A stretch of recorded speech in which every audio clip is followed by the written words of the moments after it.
Even in large classes with fixed seating, team-based learning motivates students to high levels of attendance, preparation, participation, and critical thinking. But team-based learning is not any old form of active learning or group work. In team-based learning, students engage course content at an applied level, motivated by both task design and incentive structures to spend time on task, gathering input from all their teammates. 4 practical elements of team-based learning prepare and motivate students for this high level of engagement. The first is strategically formed permanent teams. Decide what student characteristics would make it easier or more difficult for a student to do well in your class, and ensure that these characteristics are spread as fairly as possible across teams. So how can we create a team that's going to be balanced in terms of the characteristics of the students in the class? By having all the students at the beginning of the semester take a survey and basically answer a set of questions that would then help us to kind of group them.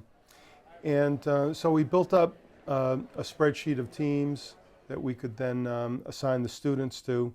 So when we come to class, up on the big DocuCam, I have kind of a seating arrangement set up of the entire classroom and where your team is supposed to be sitting. The way that I constructed them was to make them as diverse as possible.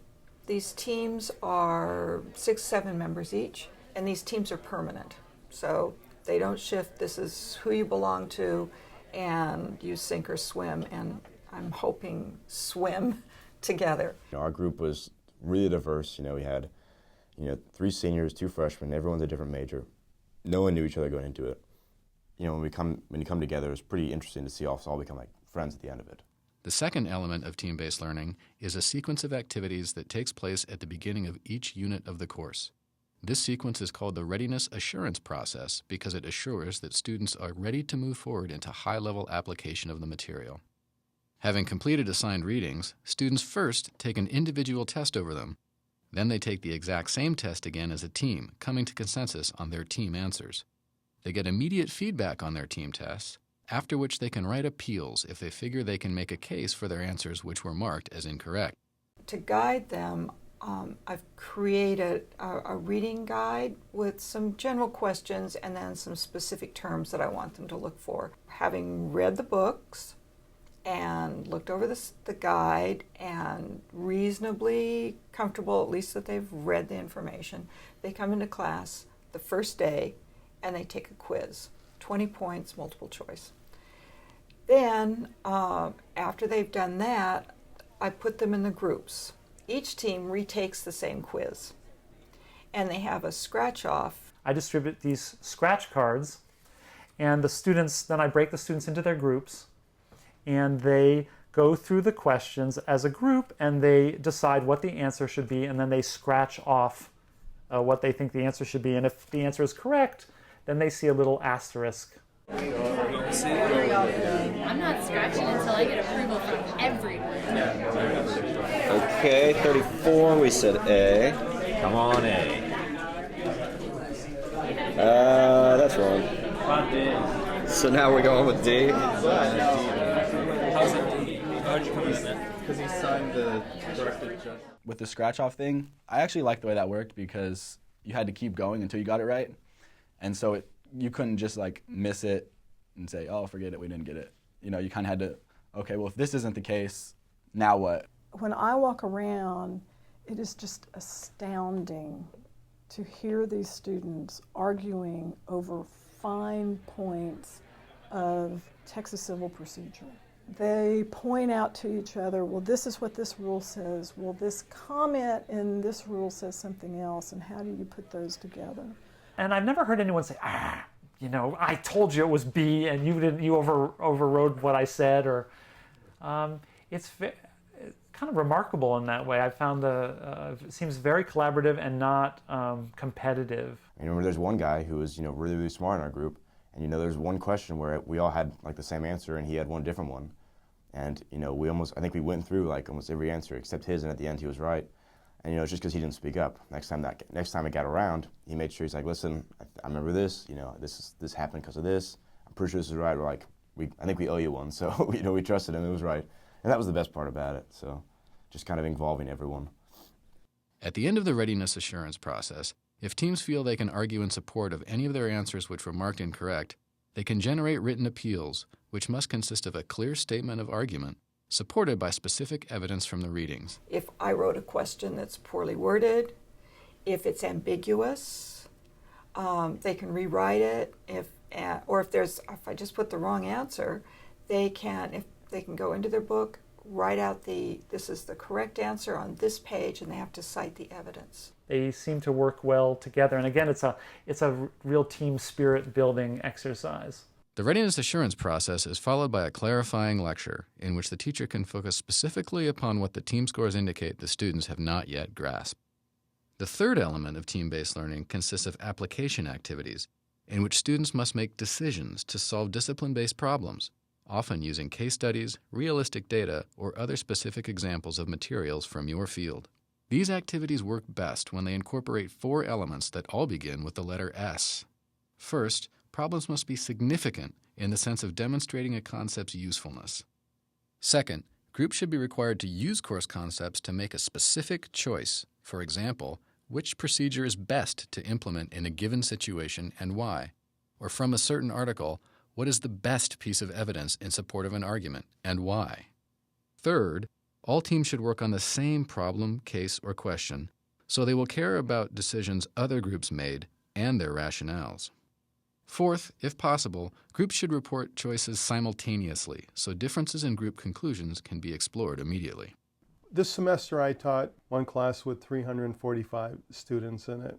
Oftentimes with cases, there's not necessarily a right answer or wrong answer. It's, how is it that you reached the particular decision that you reached? What were the steps that you went through in order to reach the conclusion that you reached? So I use the iClicker technology to be able to kind of gauge where the students are at any given time in terms of what they're thinking about the case. There's emphasis on you have to learn a certain number of facts, but more I'm interested in them learning the process of thinking through history, how to think like a historian does. The way I've done this is to create a kind of a large sheet, an 11 by 17 sheet, that has kind of steps that one needs to go through to think about this answer. Each of these documents basically is steps to writing a good essay. So I had agree or disagree, Cold War fears were justified, and taking this from the historian's viewpoint. And so agree, disagree, write a very short explanation. So the idea is to take them down sort of sequentially through a series of thought. It's about the New Deal. And it was, if you had to summarize it in one sentence, and we had one sentence here, pick which one you thought was more accurate. And then you take that one and compare it to another sentence, which one's more accurate. And then you take the winner of that one, like a tournament kind of. And so you end up with the one sentence you like the best at the end. And we found that one was kind of hard just because, you want to take part of this sentence and part of this sentence and part of this sentence and kind of put it all together in your own thing, which we had to do at the end. We could say this about them that's negative. We could say this about them that's positive. And then to write some sort of summary statement that tries to get at some more nuanced meaning. And then we could go up, and each one of us, we wouldn't go up and present, but we could give our big sheets. She could put it on the projector, and each one of us could, have a different, take on it. This is a great exercise because they are using the rules to dissect a statement and make an argument one way or the other. What my reasoning is that once the court makes a new judgment, so once that motion is filed, it's possible to go 90 days. It's wonderful lawyering technique. The way I've always taught it before team-based learning was stand-up lecture. Students are half asleep. I couldn't tell if they were good lawyers or not because they sat there and didn't talk very much. So I'm impressed with my class. I now know my class are good lawyers. A group becomes a team when members not only feel accountable to an outside authority, but also feel accountable to one another.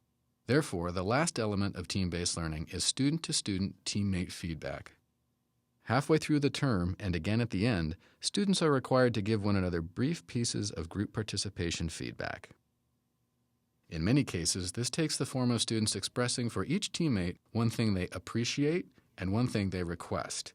These are given to the teacher or TA, who then processes them and emails each student a compilation of what their teammates appreciate about and request from them as teammates.